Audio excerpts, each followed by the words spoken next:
कहा जाता है कि अंगराज कर्ण को हराने के लिए सबसे ज़्यादा छल किया गया उन 18 दिनों में। महाभारत का युद्ध 18 दिन चला था मात्र, और उस 18 दिन में सिर्फ सबसे ज़्यादा रणनीति बनी थी कि अंगराज कर्ण को कैसे हराया जाए। कहा जाता है कि अंगराज कर्ण के पास इतनी शक्ति थी, इतना ताकत था कि वो अर्जुन, भीम और पूरे पांडवों का विनाश कर सकता था मात्र एक दिन। कवच और कुंडल थे जो कि इतने ज़्यादा शक्तिशाली थे कि उसको मारना नामुमकिन था। जब महाभारत का युद्ध शुरू होता है, शुरू होने से ठीक 2 या 3 दिन पहले सब रणनीति बनाने के लिए बैठते हैं। भगवान कृष्ण, युधिष्ठिर, भीम, नकुल, सहदेव, अर्जुन सब बैठते हैं। उनके साथ बहुत बड़े बड़े वीर योद्धा जो पांडवों की तरफ से लड़ने वाले थे वो भी बैठते हैं। बहुत बड़े बड़े मंत्री बैठते हैं। सब बैठक होता है, सबके बारे में रणनीति बनाई जाती है कि किस योद्धा को कैसे हराया जा सकता है। भीष्म के बारे में बनाया जाता है। भीष्म बहुत ज़्यादा शक्तिशाली थे, बहुत ज़्यादा उनके पास ताकत थी, उनके बारे में भी रणनीति बनाया जाता है। दुर्योधन के बारे में रणनीति बनाया जाता है। अश्वत्थामा के बारे में रणनीति बनाया जाता है, और उनके सारे कौरवों के बारे में रणनीति बनाया जाता है। लेकिन सारी रणनीति एक जगह आके फेल हो जाती है जब बात आती है सूर्यपुत्र अंगराज कर्ण के बारे में। कहा जाता है कि जब भी रणनीति ये लोग बनाने के लिए बैठते थे तो सामने आ जाता था कर्ण का कवच और कुंडल। कवच और कुंडल के बारे में कहा जाता है कि उसको अगर कर्ण पहने रहता तो ना उसको कोई देवी मार सकता था, ना कोई देवता मार सकता था, और ना कोई राक्षस मार सकता था। और कर्ण इतना ज़्यादा सीखा हुआ था, इतना ज़्यादा उसके पास शक्ति थी, इतना ज़्यादा दिव्यास्त्र थे, शस्त्र थे, अस्त्र थे, वेदों का ज्ञाता था, इतना ज़्यादा शक्तिशाली था कि उसको हराना नामुमकिन सा हो गया था। तभी अर्जुन कृष्ण से बोलता है कि वासुदेव कृष्ण, मैं कर्ण को हरा सकता हूँ। कृष्ण बोलते हैं कि अर्जुन तुम उसके आधा भी नहीं। कर्ण के पास इतनी शक्ति है कि अगर वो अपने आप पे आ जाए तो एक दिन में पूरे पांडवों का विनाश कर सकता है। तभी युधिष्ठिर बोलते हैं कि भगवान कृष्ण आप ही कुछ सलाह दे दीजिए कि हम कर्ण को कैसे हराएं। क्या कर्ण को युद्ध के मैदान में ही ना लाएं, ताकि वो ना युद्ध में रहेगा ना वो लोगों को मारेगा। तो कृष्ण कहते हैं कि उसको रोकना तो नामुमकिन है, उसको कौन रोकेगा? ना भीम रोक सकते हैं, ना आप रोक सकते हैं, ना अर्जुन रोक सकता है, उसको कोई रोक नहीं सकता। और अगर सारे लोग मिलकर हम उसी को रोकेंगे तो भीष्म पितामह, द्रोणाचार्य, अश्वत्थामा ये तो हरा देंगे हमको एक तरफ से। ऐसे ही बात होती है, तभी सारे के सारे सर पे हाथ रख ले, बोलते हैं कि केशव आप ही बताइए कि इसको कैसे हराया। बोलते हैं कि एक बात मैं बोलूँगा, शायद आप लोग ना मानो, लेकिन वही एक चीज़ है जिससे कर्ण को हराया जा सकता है। युधिष्ठिर, अर्जुन सब कृष्ण की तरफ देखने लगते हैं, बहुत गौर से देखने लगते हैं कि आखिर में केशव क्या बोलने वाले हैं। केशव कहते हैं कि कर्ण को सिर्फ एक तरीके से हराया जा सकता है, वो है छल। छल के साथ ही अंगराज कर्ण को हराया जा सकता है। अर्जुन बोलते हैं कि केशव ये तो गलत बात है, मतलब छल के साथ तो ये धर्म का युद्ध है, इसमें छल नहीं किया जा सकता। कृष्ण बोलते हैं कि धर्म की बात है, लेकिन बिना छल किए हम कर्ण को बिल्कुल नहीं हरा सकते। हम उसके पास तक नहीं जा सकते हैं बिना छल किए, क्योंकि उसके पास भगवान सूर्य का कवच और कुंडल है। अर्जुन कहते हैं जैसा आपको लगता है वैसा ही करें। भगवान कृष्ण इंद्रदेव को बुलाते हैं, उसे हाथ जोड़ के विनती करते हैं, ये सिर्फ काम आप ही कर सकते हैं। इंद्रदेव से भगवान कृष्ण बोलते हैं कि जब कर्ण नहाने के लिए जाते हैं, सूर्य पूजा करने के लिए जाते हैं, अगर आप ब्राह्मण के वेश में उनके पास जाएंगे और उनसे कुछ भी मांग लेंगे तो मुझे उम्मीद है कि कर्ण कुछ भी दे सकते हैं, क्योंकि कर्ण जितने बड़े योद्धा थे, जितने शक्तिशाली थे, उससे कहीं ज़्यादा वो दानवीर थे।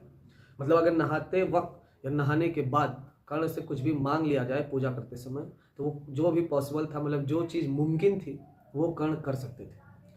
इंद्रदेव ऐसे ही करते हैं। कर्ण पूजा करने के लिए नहाने के बाद जैसे ही आते हैं, सूर्यदेव को जल चढ़ाते हैं, मंत्र पढ़ते हैं, तभी उनके सामने एक बूढ़ा सा ब्राह्मण आ जाता है। ब्राह्मण बोलता है, हे राजा, मैं आपसे कुछ मांगना चाहता हूँ। कर्ण बोलते हैं कि मांगिए ब्राह्मण देव, क्या मांगना चाहते हैं? वो बोलता है कि मुझे आपका कवच और कुंडल चाहिए। कर्ण बिना कुछ सोचे समझे अपने तलवार निकालते हैं, अपनी म्यान से तलवार निकालते हैं और कवच और कुंडल निकाल के दे देते हैं। वहीं पे कर्ण साबित हो जाते हैं कि इनसे बड़ा दानवीर और इनसे बड़ा योद्धा कोई नहीं।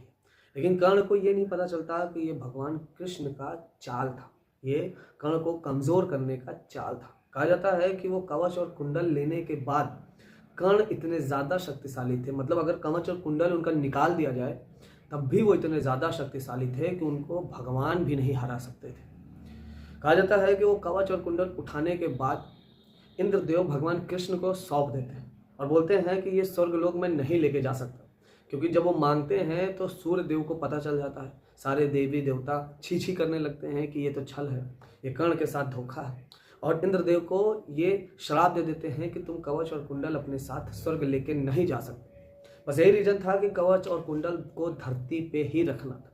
वो भगवान कृष्ण को सौंप देते हैं कि इसका अब आप ही देखिए, किसी ऐसे हाथों में न पड़ जाए जिससे कि पृथ्वी का विनाश हो जाए या फिर इंसानों के लिए दिक्कत हो जाए। होता कुछ ऐसे ही है कि भगवान कृष्ण जाते हैं और रथ से अपने जाते हैं कवच और कुंडल को रखने के लिए। कहा जाता है कि बहुत सारे जो रहस्य है ना भारत में आज भी दफन है।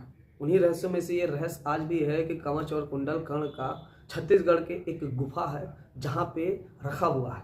बहुत सारे वैज्ञानिकों ने, बहुत सारे गांव वालों ने यह दावा किया है कि वहाँ से एक रोशनी निकलती है जो कि बहुत ही ज़्यादा वो बंद गुफा है, मतलब कि उसमें कोई रोशनी जा नहीं सकती, फिर भी उसके अंदर से एक सीधी रोशनी निकलती है पीले कलर की, मतलब धूप के कलर की। इसलिए कहा जाता है कि वहाँ पे या तो सोना है या तो फिर कर्ण का कवच और कुंडल है।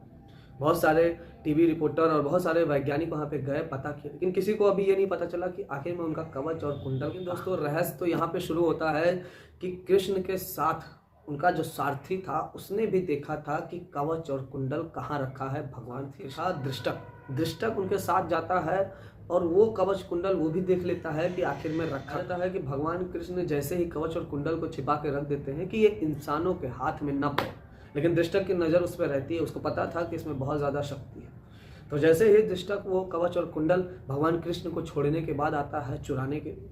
भगवान कृष्ण तो भगवान थे, उनको पता चल जाता है कि कवच और कुंडल को कोई चुरा रहा। यही वजह है कि दृष्टक को श्राप दे देते हैं कि आज के बाद तुम्हारा भला नहीं हो सकता, तुम्हारी ज़िंदगी बर्बाद हो जाएगी, तुम्हारा परिवार बर्बाद हो जाएगा, क्योंकि तुमने मेरे साथ छल किया है, पूरे संसार के साथ छल किया है। बात कुछ ऐसा होता है कि दृष्टक को कवच और कुंडल नहीं अच्छे से गुफा में रखा था जो किसी को पता ना चले। सिर्फ भगवान कृष्ण को ही पता था कि कर्ण का कवच और कुंडल कहाँ है। आज भी सब लोग बोलते हैं कि एक ऐसा मंदिर है कोणार्क जिसके यहाँ पे कवच और कुंडल रखा हुआ है।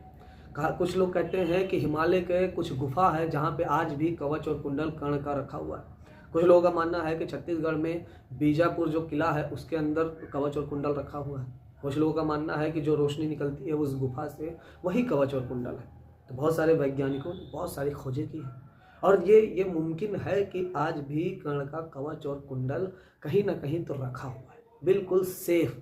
आज भी लोग उसको ढूंढते हैं कि काश उनको कवच और कुंडल मिल जाए जिससे उनकी ज़िंदगी बदल जाए। आपको भी लगता है कि उनका कवच और कुंडल आज भी इस धरती पे मौजूद है? तो मुझे कमेंट करके ज़रूर बताइएगा। मिलता हूँ मैं नेक्स्ट वीडियो।